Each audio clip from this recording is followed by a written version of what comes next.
Now it's time to get acquainted. So let me start off by sharing a little bit more about who we are here at Circle Up Education. Circle Up Education is a San Francisco Bay Area-based social enterprise.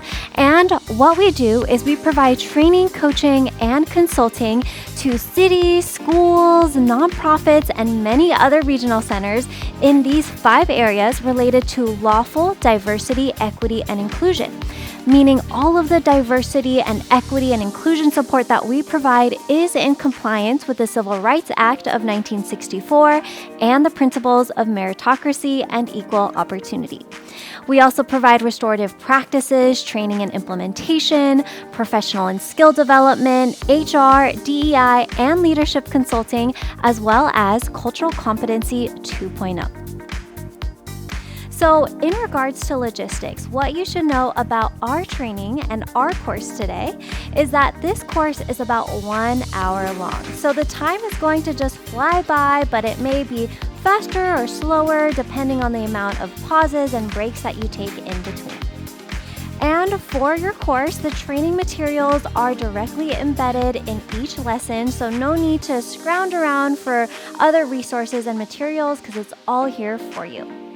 And at the very end of the course, you want to make sure that you fill out the training and course evaluation so that we can get your feedback of the course. And there's also going to be a quiz at the very end to be able to evaluate and also reinforce the learning that you're going to be experiencing throughout the course. And lastly, your learning outcomes. So what will you be able to do, accomplish, and measure by the end of this course? We have 5 main learning outcomes.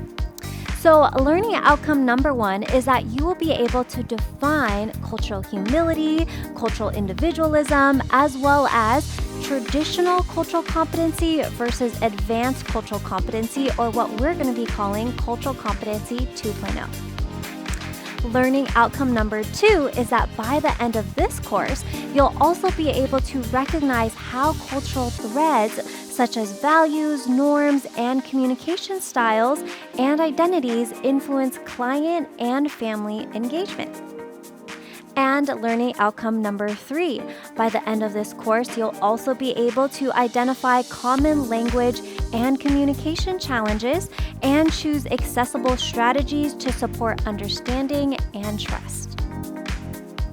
And learning outcome number 4, by the end of this course, you'll also be able to describe how cultural norms and differences can create inequities or barriers in service delivery. And learning outcome number 5. By the end of this course, you'll also be able to practice applying culturally responsive strategies to support clients and families based on their individual needs in order to help prevent service disparities.